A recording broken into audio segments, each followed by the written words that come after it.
So, about a decade ago, this little yellow book was released. It was called Heaven is for Real, a little boy's astounding story of his trip to heaven and back.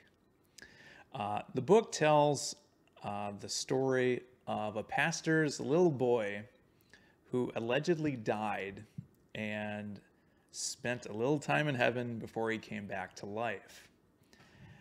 It was inspiring, it was encouraging, and it was a little sample of what it was like in heaven as seen through the innocent eyes of a young child. And for many readers, myself included, it was confirmation that the Christian faith was real, that heaven was for real. Well, word of mouth got out, and the book skyrocketed to #1 on the New York Times bestsellers list. It eventually sold over 10 million copies, and it became so popular, they made the book into a movie a few years later, starred Greg Kinnear, and that was also a success, and that earned over $100 million at the box office. So a lot of people noticed this book, and that included the media, that included some of the most popular preachers, and that also included a lot of imposters. And things really changed after that. So when the imposters and some of these Bible teaching preachers, criticized the book, a lot of people began to question, okay, are stories like this, is this book for real? Are stories about heaven for real? Are near-death experiences for real? And myself and others who had been positively impacted by the book, there was part of me that wanted to find out more. And I wanted to go straight to the source, and I eventually visited the church that Heaven is for Real is based on. So, well, who am I? My name is David Boice. I'm the author of this little guy called 52 Churches in 52 Weeks. I spent 1 year visiting a new church each week to kind of redefine my own faith. I went to the most popular, the most beautiful, the most traditional, the most outrageous, and when it came to Heaven is for Real, some of the most curious churches out there to kind of get a huge sample of different type of churches, like what a church was like in the United States before COVID. So when it comes to Heaven is for Real, if you haven't heard about it before, I guess I'll give you a real quick synopsis. The book is based off, it's written by Pastor Todd Burpo.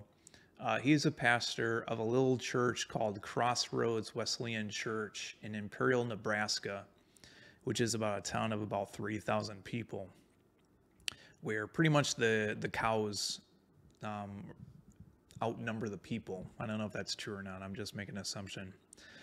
Anyway, in the book, Pastor Todd recounts what happened during the near-death experience of his then 4-year-old son, Colton.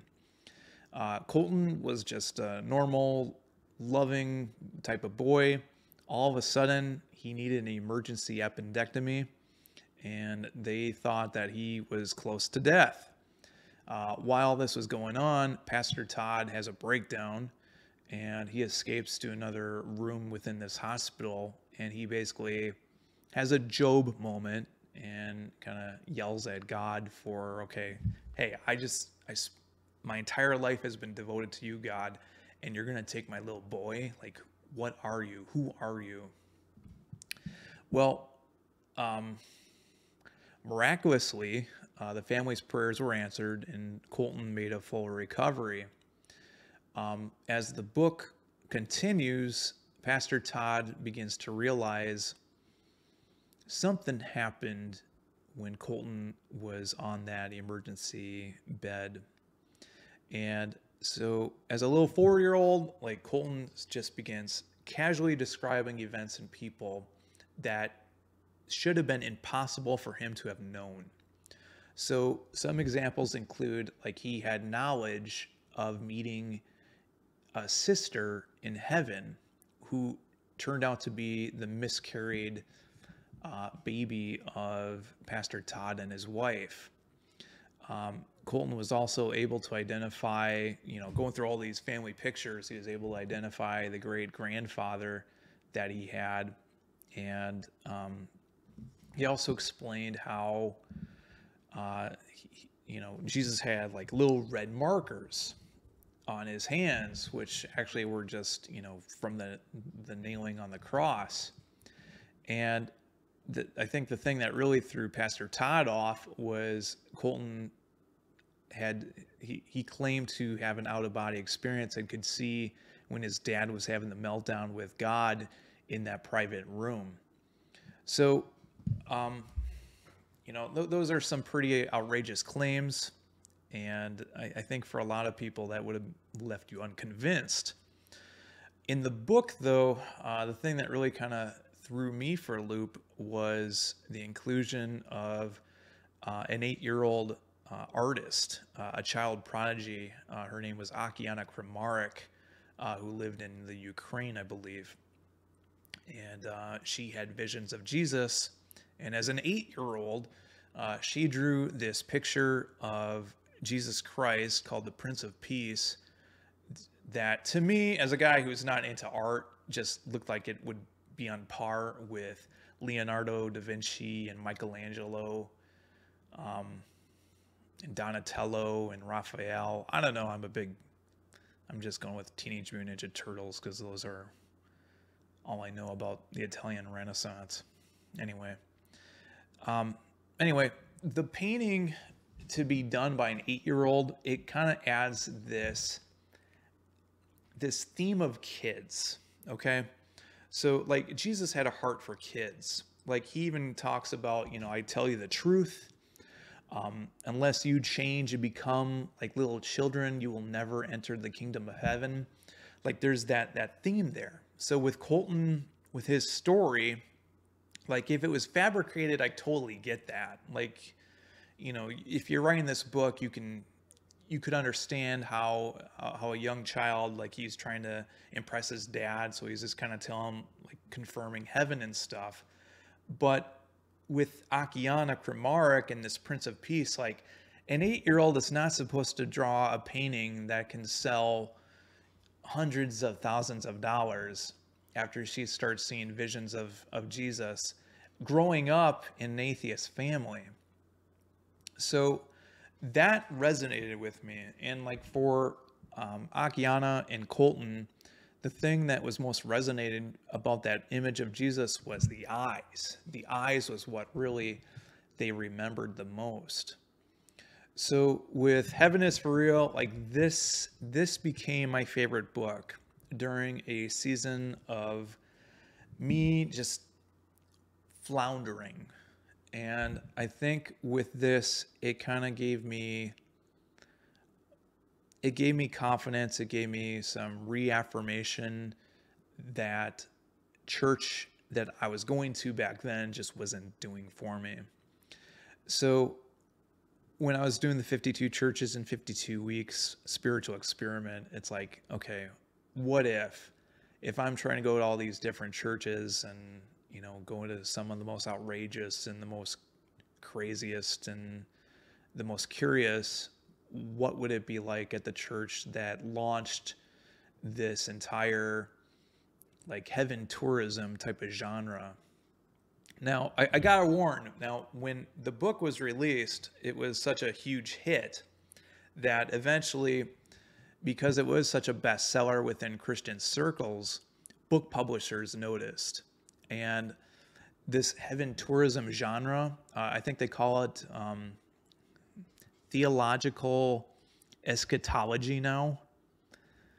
I don't know if I said that right, but we're going to go with it. And for book publishers, this became a highly lucrative market. And soon, like the book market that was flooded with all these type of, books about people going to heaven, people going to hell. There was one book that was kind of released around the same time called The Boy Who Came Back from Heaven, which often gets mistaken for Heaven is for Real. That book talked about a dad and his son who had gotten in a car accident, and the dad writes about how the son went to heaven and all this stuff. Well, the book was very successful. That sold about 1 million copies as well, from what I read on Wikipedia. Thank you, Wikipedia. And the problem, though, was the son eventually came out on, I guess, a fan page forum and said, no, this what my dad wrote was the most deceptive thing you're ever going to read. This did not happen to me. And they had to retract the entire book. And it kind of created this doubt when it came to this entire type of heaven tourism type of genre. And then not only that, but then you had some of the most well-renowned Bible preaching pastors at that time, and well, still now today. John MacArthur is one of the most respected preachers there is. You have David Platt, also one of these very respected Bible preaching type of pastors, and they both came out and condemned the book. Like they grabbed their Bibles, they had all their Bible passages picked out. Here's why this can't happen. Don't be listening to a little boy. Like this, God never says anything about this.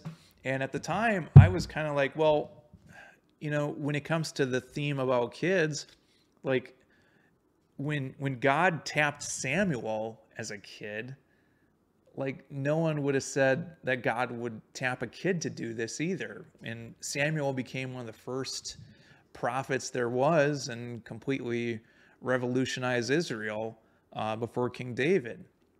So I didn't really understand that, but most people kind of knocked Heaven is for Real based off those preachers and what they would say. So before visiting the church, I kind of had this back and forth. Like on one end, Heaven is for Real was a very positive and impactful book in my own spiritual journey. On the other hand, you have these book publishers trying to make a buck, trying to just flood the market with all these stories. And then you have some knockoffs who are trying to make a buck while lying to general public about this kind of stuff. So what do you believe? So when I got to Nebraska, there was a lot of corn and there was a lot of cows. And I drove into town really early, and there's not much there. There's a population sign with an Arbor Day Foundation logo on it, 3,000 people.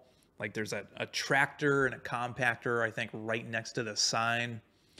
I get into, I think it was called Broadway Street, and you just see, I think there was an A&W, a gas station, and then a bunch of small businesses lined up with Nebraska Cornhuskers, painted on the windowsills. No one is parked for Sunday morning. Just all these whimpering American flags, just going in the wind. When I found, now to get to Crossroads Wesleyan Church, it was kind of tucked in a part of town. And what I was surprised with was there was a Catholic church and there was a Lutheran church on Broadway Street. And I would say both those churches may have been on par or had more visitors in the parking lot than Crossroads. And that was surprising to me because I was expecting Pastor Todd Burpo's church, considering it had sold 10 million books and had made millions of dollars at the box office, he would be the local celebrity. Everyone would be going to his church. And that was not the case at all, which to me, it's like I'm even doubting myself what I saw, because I was expecting to see much more of a turnout. Because I would say for church at Crossroads, I would say there had to be about 50 people there. Now, when I got to Crossroads, I did not realize I was actually in Mountain Time Zone when I thought it was going to be Central Time Zone. So I had gotten there about an hour and a half early. When I was looking around, just trying to kill some time in the foyer and the narthex, there was a Bible that was opened up, I want to say, to Isaiah. And above that was a picture of the Prince of Peace portrait. Not just a replica, not the real painting that Akiana Krimarek had done. So that did not surprise me to see that painting within that church. Walking a little further in the hallway, they also had a movie poster of the Heaven is for Real movie, and that was signed by all the Burpo family. A nice lady came up to me. She introduced herself. I would say Crossroads Wesleyan had to be one of the most friendliest churches I'd been to. Just really, really accommodating people, very welcoming. She asked me if I wanted to meet Pastor Todd, and I told her a little bit about my story. I was visiting because I was visiting a new church each week. Talked to Pastor Todd, and part of me was a little bit awestruck. Part of me, just because I'm more of an introvert, didn't really know a whole lot what to say. But I was invited to their pre-service Sunday school, where it was me and I want to say 6 or 7 other people, and they were doing a series on Andy Stanley, who is a very popular mega church preacher in Atlanta. So they would watch the video, they'd have some discussion, and eventually the discussion kind of mutated into more talk about bringing in farmers. Like the entire demographic for what Crossroads was looking for was to bring in the farmers during peak harvest time. That's such a Nebraska thing. But, in a town of 3,000, where else are you going to have the people come in? So that was an interesting experience to be a part of that. When church started, I kind of took a front row seat, and in the very front, I noticed Colton was there. In the book, Colton is 3 and 4 years old. When I visited, he was about 16, 17, looks like he had just gotten his driver's license. And what Crossroads would do is the high school students they were the music. They had all their musical instruments, and they would do everything right there. And Colton, at that time, he had a broken arm. I don't know what he would have done, but he could not play guitar or anything like that. So he was kind of relegated to just holding a mic and be a backup singer. One thing too is because he was 16, and in a town of 3,000, you have to be the local celebrity. So it seemed like the girls were probably more interested in him than any other guy there. But anyway, high school. When it came to the actual, so right after the music, this was very contemporary. Then Pastor Todd did his sermon. There wasn't a whole lot else to the church service itself. And he did a sermon about comparing our own pain with what Jesus suffered, where he came down to earth to suffer our pain. He went through our perseverance. He went through our troubles so he could understand us more. So it was a very good and strong sermon. And afterwards, I shook hands with Pastor Todd. He wished me luck for the next church that I was going to go to. One thing I thought before I left service is I want to write my name in their little, visitor registry. And what I thought was interesting too was because this was a movie or a church that had made such an impact within the United States with the book and the movie. In the visitor registry, there were not that many people that had signed in there. I would say maybe one visitor a month.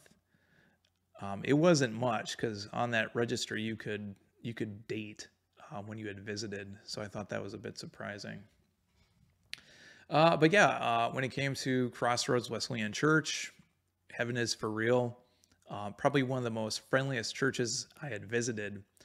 I know I reached out to one of the associate pastors, and the associate, like, I sent a friend request, and because I thought I had a good conversation, but then the associate pastor never friended me back. But I don't know. But yeah, that's a little bit about what it's like at Heaven is for Real, the church. And it looked nothing like in the movie, but that's to be expected. So that's the end of this video. If you got any questions, hey, you can always feel free to hit me up on Facebook. I got on my YouTube page, my Facebook link, and Instagram. My name is David Boice with 52 Churches in 52 Weeks.